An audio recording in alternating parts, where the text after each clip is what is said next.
Spoken English confidence. Spoken English confidence कैसे बढ़ाए? How do I improve my spoken English confidence? यह सवाल अक्सर मेरे स्टूडेंट्स मुझसे पूछते हैं और आप में से कई लोगों ने कमेंट्स में भी यह सवाल पूछा है। आपकी भी यही प्रॉब्लम है कि बात करते वक्त काफी झिझक होती है, डर लगता है, वर्ड्स नहीं मिलते, सवाल नहीं सूझते कि क्या पूछे सामने वाले से।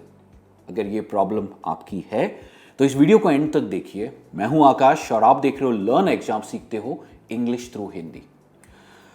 अगर आप इस चैनल पर नए हो तो सब्सक्राइब जरूर कीजिए, बेल आइकन दबाइए ताकि मेरा एक भी वीडियो आपसे मिस ना हो। इस वीडियो को लाइक कीजिए ताकि YouTube इस वीडियो को काफी सारे इंग्लिश लर्नर्स तक पहुंचा सके। तो चलिए देखते हैं कि स्पोकन इंग्लिश कॉन्फिडेंस को कैसे बढ़ाया जाए। तो आज हम समझेंगे how to improve spoken English confidence. पर उसके पहले मैं आपसे कुछ सवाल पूछना चाहता हूं। क्या आप सिर्फ शॉर्ट फ्रेजेस बनाते हैं, छोटे छोटे फ्रेजेस? क्या आप इतना धीरे बात करते हैं ताकि आपकी गलतियां पकड़ में नहीं आए, या फिर आप सवाल पूछने से ही डरते हो, या फिर आप इतना फास्ट बात करते हो कि आपके वर्ड्स क्लियरली समझ में नहीं आते या उनकी प्रोनाउंसिएशन क्लियर नहीं है? क्या ये सारी चीजें आपके साथ होती है? अगर आपके साथ होती है तो वीडियो को जरूर एंड तक देखिए, क्योंकि इन सारी चीजों को कैसे ओवरकम करना है और फ्लुएंटली कैसे बात करना है कॉन्फिडेंस के साथ, यही आज हम सीखेंगे। पर उसके पहले एक कॉन्सेप्ट क्लियर करते हैं, वो है लैंग्वेज वर्सेस कॉन्फिडेंस। दोस्तों, लैंग्वेज का क्या मतलब होता है? लैंग्वेज का मतलब होता है subject knowledge plus the English language. देखिए, हम जब भी बात करते हैं, जैसे अगर आप एक ऑफिस में प्रेजेंटेशन दे रहे हो या स्कूल में एक स्पीच दे रहे हो, तो एक सब्जेक्ट नॉलेज होना जरूरी है। सब्जेक्ट नॉलेज का मतलब होता है आप जिस चीज का प्रेजेंटेशन दे रहे हो उस चीज का सब्जेक्ट नॉलेज। अगर वो सब्जेक्ट नॉलेज मेरे पास नहीं है तो भले ही मैं लैंग्वेज में अच्छा हूं, मैं प्रेजेंटेशन नहीं दे पाऊंगा। राइट? तो सब्जेक्ट नॉलेज एक इंपॉर्टेंट चीज है, क्योंकि वो सब्जेक्ट नॉलेज के साथ शायद आप हिंदी में बहुत अच्छे से प्रेजेंटेशन दे पा रहे हो पर इंग्लिश में नहीं दे पा रहे हो, तो वहां पर लैंग्वेज का प्रॉब्लम है, कॉन्फिडेंस का प्रॉब्लम नहीं है। और कॉन्फिडेंस का मतलब होता है कम्युनिकेशन स्किल्स। शायद आपकी सब्जेक्ट नॉलेज अच्छी है, इंग्लिश भी अच्छी है, आपको इंग्लिश आती है, पर आप बात नहीं कर पा रहे हो, तो वहां पर कम्युनिकेशन स्किल्स का प्रॉब्लम है, कॉन्फिडेंस का प्रॉब्लम है। तो ये दोनों चीजें अलग है। इन्हें आइडेंटिफाई करना जरूरी है कि आपकी लैंग्वेज का प्रॉब्लम है या फिर आपको कम्युनिकेशन स्किल्स का प्रॉब्लम है। राइट? बढ़ते हमारे सबसे पहले पॉइंट की तरफ, वो है ये आइडेंटिफाई करना कि आपको इंग्लिश क्यों सीखनी है। Why do you want to learn English? हर एक इंसान का गोल अलग अलग होता है। जैसे किसी को सोशल स्किल्स इंप्रूव करनी है, इट मींस नॉर्मल वर्ल्ड में अच्छे से बात करनी है इंग्लिश में, ये किसी का गोल है। किसी को हायर स्टडीज के लिए जाना है, किसी को करियर ग्रोथ चाहिए, जॉब इंटरव्यू देना है, बच्चों के साथ अच्छे से बात करना है, या फिर अब्रॉड जाना है, या फिर कोई एंट्रेंस एग्जाम क्लियर करना है, जैसे आईएलटीएस है, टोफेल है, ये एग्जाम्स क्लियर करना है। तो सबसे पहला इंपॉर्टेंट पॉइंट है कि मुझे इंग्लिश क्यों सीखनी है, ये गोल मुझे आइडेंटिफाई करना जरूरी है। क्योंकि अगर मैं अपना गोल आइडेंटिफाई करूंगा तो उस डायरेक्शन में अपना लर्निंग पैटर्न लेके जाऊंगा। क्योंकि अगर मुझे सोशल स्किल्स इंप्रूव करनी तो मुझे राइटिंग की जरूरत नहीं है, मुझे आम जिंदगी में कैसे कॉन्फिडेंटली बात करना है ये सीखना है। हायर स्टडीज के लिए डेफिनेटली मुझे एकेडमिक इंग्लिश की तरफ ज्यादा ध्यान देना है। एंट्रेंस एग्जाम क्लियर करना है तो मैं आईएलटीएस पे फोकस करूंगा। करियर ग्रोथ करनी है तो डेफिनेटली मैं बिजनेस से रिलेटेड लैंग्वेज को सीखूंगा। तो ये गोल आइडेंटिफाई करना बहुत जरूरी है कि मुझे इंग्लिश क्यों सीखनी है। Right? So this is the first step, क्योंकि इसी से कॉन्फिडेंस बिल्ड होगा ऑटोमेटिक। बढ़ते हमारे सेकंड पॉइंट की तरफ, identify the areas to work upon. सबसे पहले पॉइंट में हमने देखा कि हमें इंग्लिश क्यों सीखनी है, ये हम आइडेंटिफाई करेंगे। सेकंड पॉइंट इसलिए इंपॉर्टेंट है कि हम ये आइडेंटिफाई करेंगे कि मैं किस एरिया में लैक करता हूं। मैंने कुछ दिनों पहले वीडियो बनाया था, एक इनफैक्ट लाइव सेशन किया था, जहां पर मैंने आपको एक टेस्ट दी थी जिसमें आप आपकी इंग्लिश की लेवल फाइंड करो। क्योंकि इंग्लिश कहां से सीखना है ये समझ में है, उसकी लिंक आपको यहां पर कहीं ऊपर मिलेगी, आप जरूर उस वीडियो को बाद में देखिए। पर identify areas to work upon, इसका मतलब क्या मुझे स्पीकिंग सीखनी है, मुझे राइटिंग सीखनी है? काफ़ी सारे लोग इसी में कंफ्यूज रहते हैं। और काफ़ी सारे लोग लिखने में बहुत अच्छे होते हैं। अगर उनको आप एक ग्रामर का टेस्ट दो, शायद वो 49 आउट ऑफ 50, 50 मार्क्स का अगर टेस्ट है तो 49 आउट ऑफ 50 या 50 आउट ऑफ 50 लेकर आए, पर जब बातचीत करने की बारी आती है तो नहीं बात कर पाते, एक वर्ड नहीं बोल पाते। तो ये आपको आइडेंटिफाई करना जरूरी है कि क्या राइटिंग आपकी वीक है या स्पीकिंग आपकी वीक है, और आपको क्या सीखना है, ये आइडेंटिफाई करना बहुत जरूरी है। Second, pronunciation. हो सकता है कि आप बात तो कर लेते हो पर प्रोनाउंसिएशन आपके वीक है, तो आपका फोकस पॉइंट प्रोनाउंसिएशन होना चाहिए। हेजिटेशन है, झिझक है, आती तो है इंग्लिश पर बात करने में एक झिझक है, तो उसे ओवरकम करना जरूरी है। सेंटेंस फॉर्मेशन में प्रॉब्लम है, या वोकैबुलरी वीक है, या फिर फंक्शनल ग्रामर वीक है। जब तक आपको इंग्लिश एज अ लैंग्वेज, उसके कोर में अगर आप वीक हो तो ऑटोमेटिकली कॉन्फिडेंस तो नहीं आएगा, कॉन्फिडेंस वही डेर हो जाएगा, राइट? तो हेजिटेशन है, सेंटेंस फॉर्मेशन में प्रॉब्लम है, वोकैबुलरी है, फंक्शनल ग्रामर यानी ग्रामर जो बातचीत में काम आए। तो ये आइडेंटिफाई करना जरूरी है कि मेरी वीकनेस कहां पर है।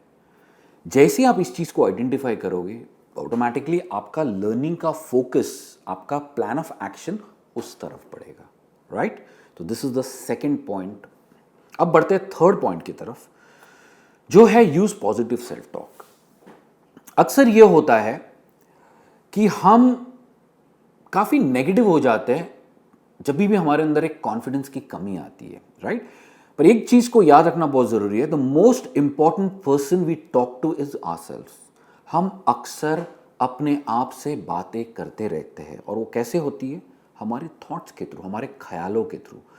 जनरली क्या होता है कि काफी सारे नेगेटिव थॉट्स हम कलेक्ट कर लेते हैं, राइट? तो ये नेगेटिव सेंटेंसेस को अवॉइड करना बहुत जरूरी है। नेगेटिव सेंटेंसेस जैसे will I ever get fluent, या will I ever learn English, क्या मैं कभी इंग्लिश सीख पाऊंगा, क्या कभी मेरी इंग्लिश फ्लुएंट हो पाएगी? Sorry my English is bad, किसी से बातचीत चल रही है और आप अटक गए, आप कहते हो सॉरी हाँ माई इंग्लिश इज बैड, मेरी इंग्लिश बहुत बुरी है। या आप क्या कहते हो कि I am still learning English. ये क्या है? ये सब negative sentence. I am still learning English, आप कितने दिनों तक यही सेंटेंस कहोगे? मैं सीख रहा हूं, मैं सीख रहा हूं। एक पॉइंट तो ऐसा आएगा ना, तो आप कहोगे कि मैं सीख गया हूं। तो आपको क्या करना है? आपको इन नेगेटिव सेंटेंसेस को हटाना है और एक पॉजिटिव सेल्फ थॉट लेके आना है। जैसे फॉर एग्जांपल, आपको प्लान करना जरूरी है। जो भी आप सीख रहे हो उसे इंप्लीमेंट करना जरूरी है। आप शायद मेरे वीडियो से सीख रहे हो, यूट्यूब से सीख रहे हो, कोई ऑनलाइन कोर्स ज्वाइन करके अगर आप सीख रहे हो, जो भी आपने सीखा है, आपका थॉट प्रोसेस ये होना चाहिए कि आज मैंने अगर ये एक वर्ड सीखा है तो इसे मैं लैंग्वेज में मेरे आज के पूरे दिन में कैसे यूज करूंगा। ये थॉट प्रोसेस आपका होना चाहिए, ना कि क्या मैं कभी फ्लुएंट इंग्लिश बोल पाऊंगा, right? Don't worry about mistakes. देखिए, मिस्टेक्स सीखते वक्त होने वाली है, उस मिस्टेक्स से डरना नहीं है, क्योंकि मिस्टेक्स करोगे तभी तो सीखोगे। नेक्स्ट टाइम मेक श्योर करना है कि वो मिस्टेक्स रिपीट ना हो, ये आपका अप्रोच होना जरूरी है। चलिए बढ़ते हैं हमारे फोर्थ पॉइंट की तरफ, और जो है read out loud. Read out loud, in fact ये मैंने खुद इंप्लीमेंट किया है। रीडिंग आउट लाउड करना कैसे है?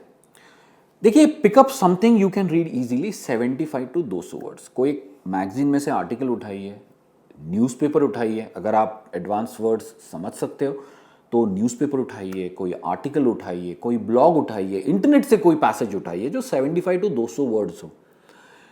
Try to read it aloud, बहुत जोर जोर से उसे पढ़िए। देखिए, पहली बार आप बहुत जगह पे अटकोगे, राइट? पर सेकेंड टाइम फुल स्टॉप कहाँ है, कॉमा कहाँ है, पॉज कहाँ देना है, वर्ड का प्रोनाउंसिएशन कैसे करना है, ये धीरे धीरे आएगा। 10 बार इस आर्टिकल को पढ़िए, छोटे से आर्टिकल को, और 10th टाइम आप एक डिफरेंस नोटिस करोगे। It will help you improve the flow of speech. जिस फ्लो में आप बात करते हो वो इंप्रूव होना शुरू हो जाएगा। It will help you correct your pronunciation errors, क्योंकि पहली बार शायद मैं गलत बोल दूं, सेकंड टाइम क्विकली मैं गूगल करूं, देखूं इसकी प्रोनाउंसिएशन क्या है, अरे this is how I have to say. So धीरे धीरे धीरे वो फ्लो इंप्रूव होगा, वो प्रोनाउंसिएशन इंप्रूव होगी। अपने आप को रिकॉर्ड करो, फर्स्ट टाइम, 5th टाइम और 10th टाइम, और इससे आपको आपकी इंप्रूवमेंट पता चलेगी। देखिए, इससे क्या होगा, दो चीज़ें होंगी, प्रोनाउंसिएशंस इंप्रूव होगी, एक फ्लो मिलेगा बातचीत करने में, और this is how you will improve your fluency और ऑटोमेटिकली आपका कॉन्फिडेंस डेवलप होगा। So reading out loud is very important. बस दिन के 15 मिनट लगेंगे, पर रोज़ अगर ये एक्सरसाइज करोगे, एक 30 दिन के अंदर अपने आप में एक बहुत बड़ा डिफरेंस आप देखोगे। Try it out. बढ़ते हैं नेक्स्ट पॉइंट की तरफ, जो है 5th point, look for opportunity to speak. English बोलना कोई मैजिक तो है नहीं, प्रैक्टिस से ही आएगा। तो हर एक मौका ढूंढो जहां पर आप बात कर सको। The more you speak, you will get better at your English fluency. सही बात है। Ask WH question. जब भी कॉन्वर्सेशन चलता है ना, तो WH क्वेश्चन जैसे why, where, what, when, how, ये जो क्वेश्चंस है ये इंफॉर्मेटिव क्वेश्चंस, क्योंकि जब भी आप एक क्वेश्चन पूछोगे, एक इंफॉर्मेटिव क्वेश्चन, तो क्या होगा, आपको जवाब मिलेगा सामने, और वो भी एक डिस्क्रिप्टिव जवाब मिलेगा। या कोई आपसे WH क्वेश्चन पूछता है तो उससे क्या होगा, आप उसे डिस्क्राइब करोगे। और WH क्वेश्चंस क्या है, ये इंफॉर्मेशन सीकिंग क्वेश्चंस है। व्हाई, जैसे कोई चीज हुई तो why did it happen, where did it happen, when did it happen, how did it happen. तो इससे कॉन्वर्सेशन बढ़ती है, इससे प्रैक्टिस मिलेगी। Tell about your hobbies and interest. कई बार लोग होते हैं कि झिझकते हैं अपनी बारे में बताना, हॉबीज के बारे में बताना, इंटरेस्ट के बारे में बताना। जितना मौका मिले आप बात करो, इससे एक कॉन्वर्सेशन स्टार्ट होती है। And learn conversation start. किसी भी कॉन्वर्सेशन को स्टार्ट करने का तरीका सीखो। जैसे किसी से मिले, आज का वेदर कितना अच्छा है, such a nice weather today isn't it, मुझे लगता है कि कल बारिश होगी, I think it's going to rain tomorrow, oh where are you from, it seems you are new here. ये सारे क्या है, ये सारे कॉन्वर्सेशन स्टार्टर्स हैं। कॉन्वर्सेशन स्टार्टर्स के रिलेटेड हमने बहुत सारे वीडियोस किए हैं, लिंक आपको यहाँ पर कहीं मिलेगी या डिस्क्रिप्शन मिलेगी। ज़रूर उन वीडियोस को देखिए, क्योंकि वो फ्रेजेस है जो आपको काम आएंगे एक कॉन्वर्सेशन की शुरुआत करने में।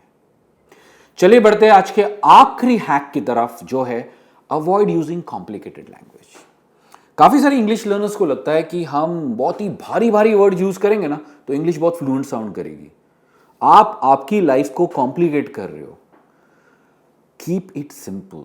आप बेसिक वर्ड्स के साथ भी फ्लुएंट इंग्लिश में बात कर सकते हो। आइडिया क्या है, आप जो कहना चाहते हो, आपका मैसेज सामने वाले तक पहुंचना जरूरी है। आप जो कह रहे हो वो सामने वाले के समझ में आना जरूरी है। So keep it simple, don't try to complicate. Not necessary to use all what you learn. आप शायद हमारा एक वीडियो देखो, उसमें 10 वर्ड्स है, ये बिल्कुल जरूरी नहीं है कि आप 10 के 10 वर्ड्स यूज करो, याद करने की कोशिश करो। जस्ट 2 पिकअप करो, 2 बेस्ट वर्ड्स, और उसे रेगुलर कॉन्वर्सेशन में यूज करो, तभी आपको वो याद रहेंगे। Right? Only use a word if you can pronounce it well. अगर आपने कोई एक डिफिकल्ट वर्ड लिया है और आपको उसे प्रोनाउंस करने आता ही नहीं है, तो आप एनीवेज फंबल करोगे, कॉन्फिडेंस वहीं टूट जाएगा। जैसे एक वर्ड है रेपरकशन, इसका मतलब है किसी चीज का एक बुरा इफेक्ट या असर। रेपरकशन, इस वर्ड की प्रोनाउंसिएशन को ढूंढो और तभी उस वर्ड को यूज करो। या फिर आप कह सकते हो the effect of something is going to be very bad, instead of saying the repercussion of something is going to be bad.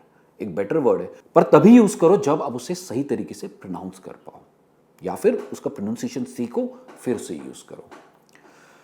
Practice well before using it. Right? You have to practice it well before using it. तो दोस्तों, ये था आज का lesson, जहां पर हमने cover किए 6 ऐसे पॉइंट्स जो आपकी स्पोकन इंग्लिश कॉन्फिडेंस को बढ़ाएंगे। राइट? जरूर इन पॉइंट्स को अपनी एवरीडे लैंग्वेज में इंप्लीमेंट कीजिए। यहां पर कुछ और वीडियोस भी है, उन्हें भी देखिए, जो आपकी इंग्लिश फ्लुएंसी को इंप्रूव करने में काम आएंगे। चैनल को सब्सक्राइब कीजिए और मैं आपसे जल्द मिलूंगा एक और नए इंग्लिश लेसन में। तब तक as usual keep learning, keep practicing English and take care.